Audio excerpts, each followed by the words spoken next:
Baik, tadi kita sudah mendengarkan cerita menarik dari Mas Nando, mulai dari Amerika, mulai dari 97 bahkan 97 yang itu menjadi titik awal sebenarnya pertemuannya dengan politik, ya, lalu menimba ilmu ke Amerika dan akhirnya memutuskan balik ke Indonesia dan justru dan bahkan membuat usaha di Jawa Tengah, di dapilnya. Jadi bukan anak Jakarta yang kemudian karena caleg tiba-tiba turun ke dapil gitu, bukan, ternyata sudah punya basis di daerahnya. Nah, tapi yang menarik Mas Nando, biasanya pengusaha ini kan ketika dia memutuskan terjun ke politik, ada nilai, ada value yang diperjuangkan. Nah, Mas Nando sendiri kira-kira apa sih Mas yang ingin diperjuangkan sebenarnya ketika memutuskan untuk masuk ke politik dan jadi caleg DPR? Jadi gini, Mas Ardi, kalau di dalam bisnis itu tujuan kita adalah kita mendapatkan keuntungan dari sebuah investasi yang kita sudah invest. Jadi kita keluar uang untuk investasi, kita bekerja, kita mendapatkan hasil dan mendapatkan keuntungan. Nah, politik nggak seperti itu, Mas. Politik itu tidak menghasilkan keuntungan. Politik itu adalah pengabdian. Politik itu pengabdian. Politik itu adalah bahkan kita tidak mendapatkan keuntungan dari sesuatu investasi yang kita tanamkan. Kita adalah benar-benar mengabdi kepada rakyat. Jadi makanya politik dan bisnis itu satu kesatuan yang berbeda menurut saya. Jadi bisnis itu kita mencari keuntungan, politik itu adalah pengabdian kepada rakyat gitu. Jadi tujuan saya masuk politik itu adalah pengabdian, Mas. 44 tahun saya sudah hidup di dunia ini, saya sudah membina keluarga, saya sudah mendapatkan keuntungan dari perusahaan-perusahaan saya sudah mensejahterakan karyawan-karyawan saya yang jumlahnya hanya sedikit ini. Nah, ini saatnya saya mensejahterakan masyarakat di dapil saya. Itu tujuan saya. Jadi ingin berdampak lebih memang, masyarakat ya. Memang di dalam agama Islam pun juga dikatakan bahwa sebaik-baiknya manusia adalah manusia yang bermanfaat bagi manusia.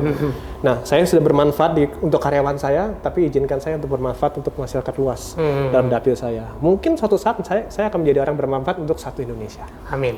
Nah, tapi untuk saat ini saya hanya ingin memberikan kesejahteraan ekonomi di dapil saya yang jumlahnya itu 59 kecamatan, 4 kabupaten kota, dan jumlahnya lumayan banyak.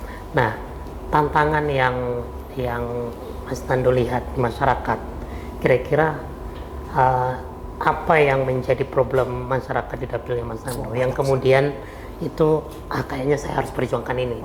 Itu banyak sekali Mas Adi. Saya tuh kampanye itu hanya 8 bulan, totalnya 8 bulan. Itu banyak sekali permasalahan yang saya harus dari infrastruktur, dari masalah pupuk, pertanian, air bersih, terus masalah kesejahteraan, kesehatan, pendidikan, itu semua itu bermasalah semua. Bukan bermasalah, artinya harus ditingkatkan.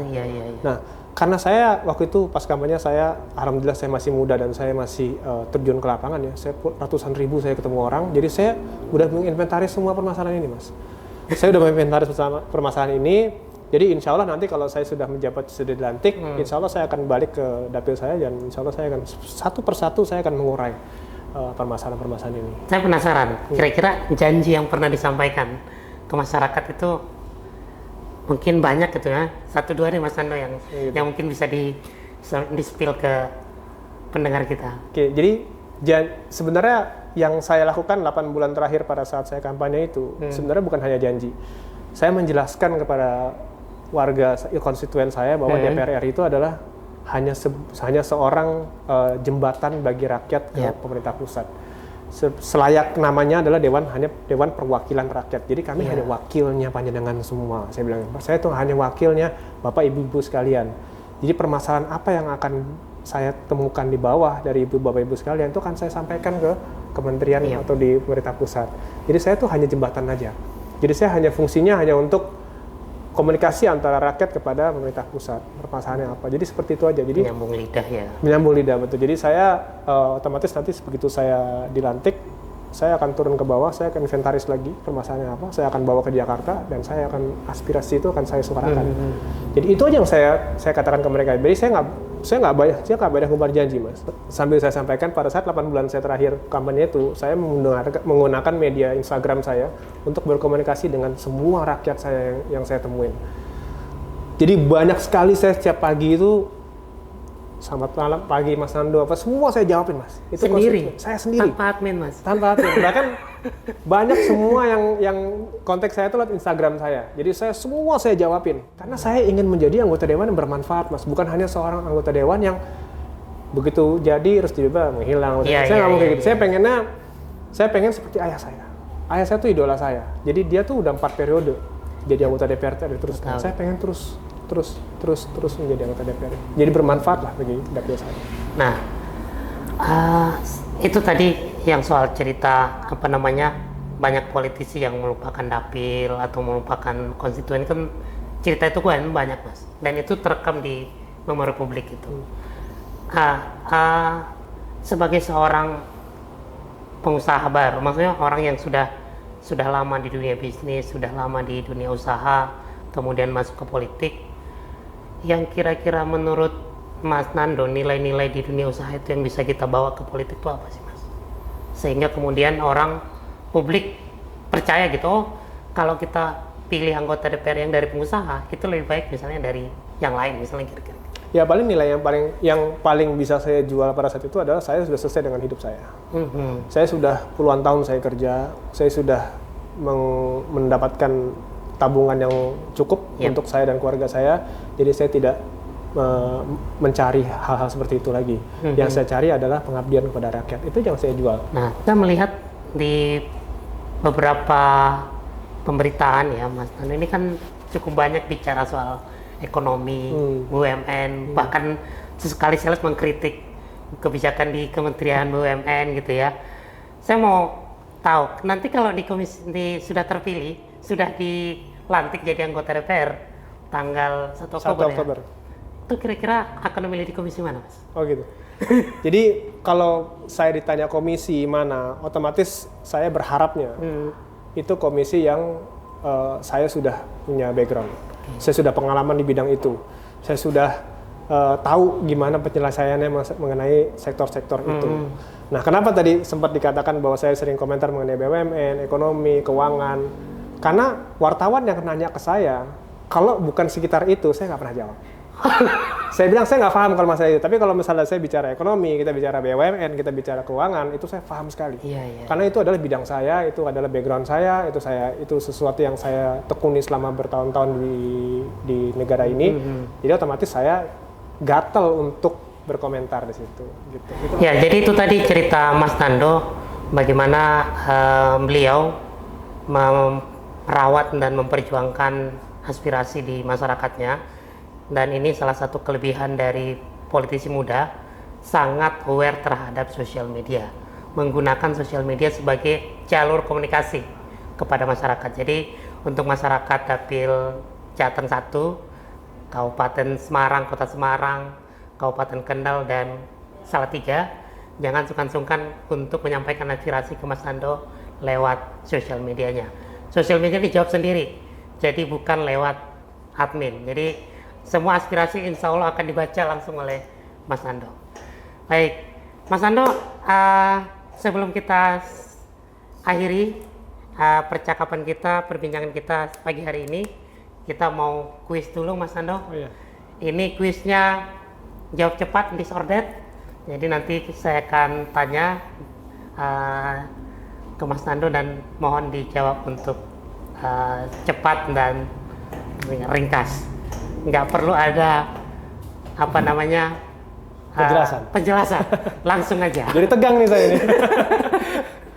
Oke, kita mulai, Mas. Oke. Pertanyaan pertama, Kendal atau Jakarta? Kendal. Bisnis atau politik? Politik. Ternyata bisnisnya sudah mulai dilupakan kayaknya. Main golf atau goes? Goes. Nah, masyarakat ini banget ya,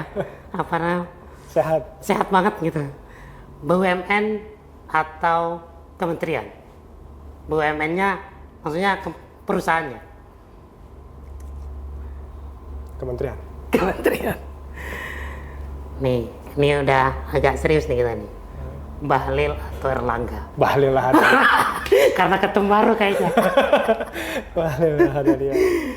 Kemudian, nah ini masuk kita ke pilkada. Ahmad Lutfi atau Andika Perkasa? Ahmad Lutfi, of course. Udah pastilah. Dukung Golkar soalnya. Terakhir, Prabowo atau Gibran? Prabowo. Prabowo Setuju. presiden terpilih.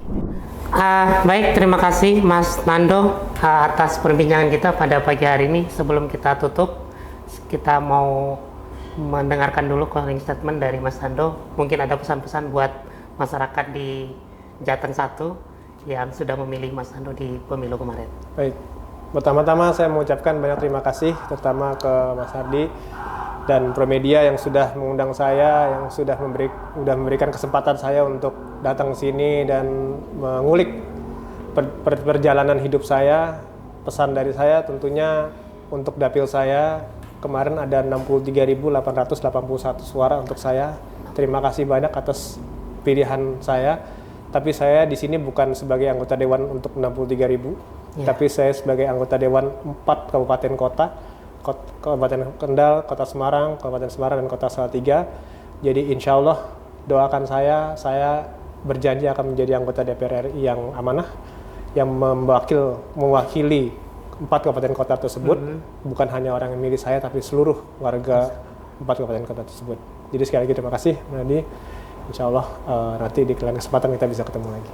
Baik, terima kasih banyak Mas Nando sudah hadir di Promedia, dan ini sosok yang luar biasa, politisi muda yang mudah-mudahan apa yang menjadi aspirasi masyarakat Jawa Tengah 1, khususnya di wilayah Kabupaten Semarang, Kota Semarang, Kendal, dan Salatiga, nanti bisa dibawa ke Jakarta aspirasinya dan diperjuangkan, sehingga kehadiran Mas Nando sebagai anggota DPR RI periode 2024-2029 benar-benar dirasakan oleh masyarakat Jawa Tengah 1. Sampai ketemu di podcast CV Talk berikutnya.